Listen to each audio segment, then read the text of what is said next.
Hey everybody, this is Minion Soldier, and today we're taking a look at a very popular capital ship in the Star Citizen universe and discussing why you probably won't see it for quite some time.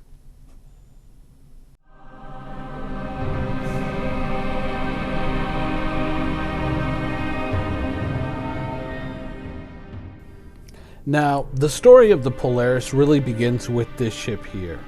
This is the Idris. Now, this was the original Corvette that was part of the Kickstarter campaign to get Star Citizen launched, and was also going to serve as a major setting for the story in the single-player campaign, Squadron 42.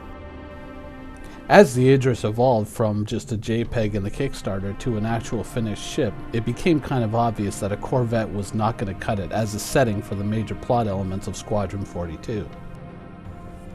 So the Idris evolved away from its Corvette roots and then moved up to the size of a frigate, and everyone who had bought an Idris Corvette now found themselves the owners of a frigate instead. However, nobody really complained about it because, simply put, you were getting more ship for the money you initially spent, and there was a heck of a lot of ship to go around in the new frigate, so I can't see how anybody would have really been disappointed in finding out that their Corvette had become a frigate overnight. As the Idris moved forward, however, it became obvious to a lot of players that there was now a vacated Corvette slot in the Star Citizen lineup, and a lot of players who had missed out on the original Idris sale now saw an opportunity to buy an endgame capital combat ship where they had missed out on the original Idris sale.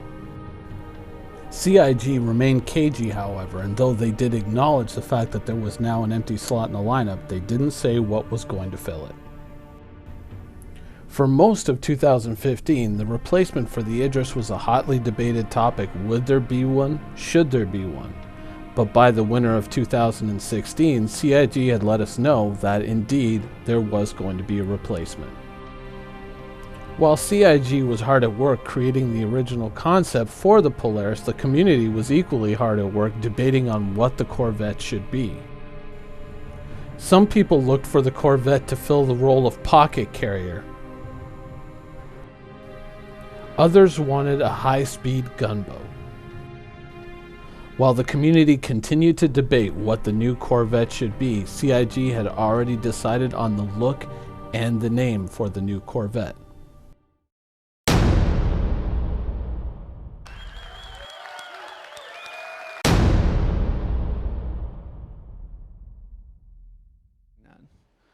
You can switch.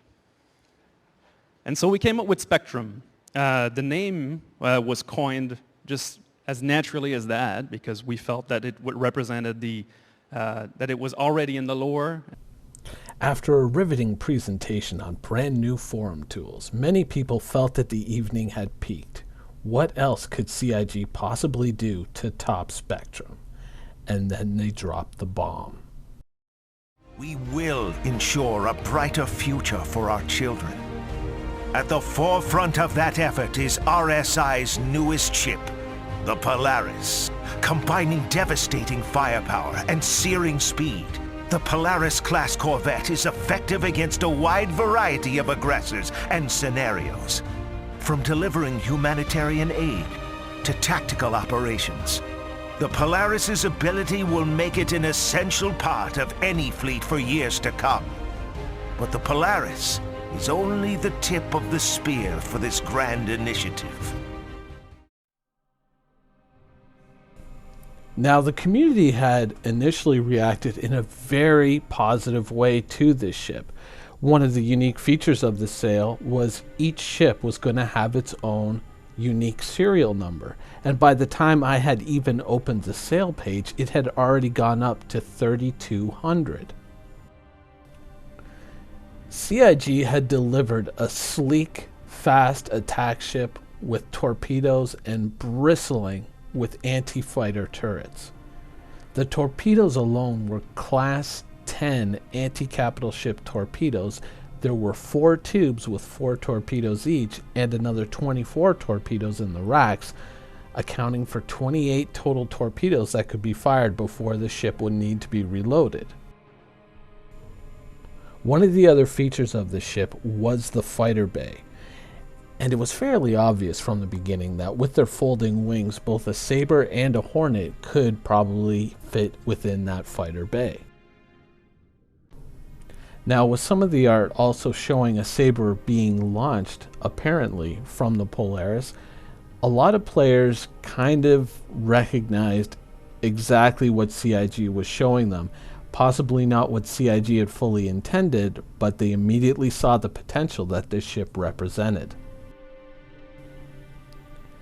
Now, one of the defining principles of warfare, of course, is to attack your enemy where they are weak and not where they are strong. And there is another principle in ship design that I'd also like to bring up now, which is to build a ship that can outrun anything it can't outgun and outgun anything it can't outrun. Picture a group of Polarises working together with stealth fighters in their fighter bay. Those fighters can go out and scout large swaths of territory, finding vulnerable targets of opportunity while the Polarises lie in wait to strike.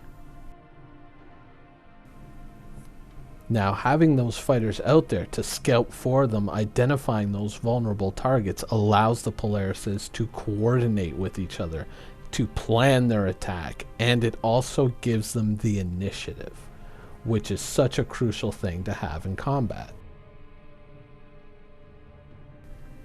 Players simply saw this ship for what it was. It was now the backbone of every effective capital fleet within the game.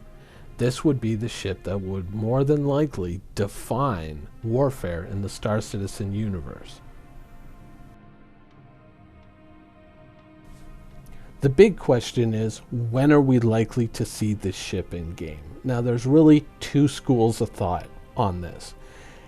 There's one group that I would think is probably more wishful thinking, but who believe that the ship is currently in production now, and it is going to be sprung on us as a bit of a surprise in the not too distant future. I, however, believe that CIG is probably going to keep this ship in their pocket for at least another year before they begin any serious work on the Polaris. They're probably going to want to take a lot of the game systems that are just now being brought online. They're going to want to bring them on in other ships, refine them, define them, and then use that work to inform the design and production of the Polaris.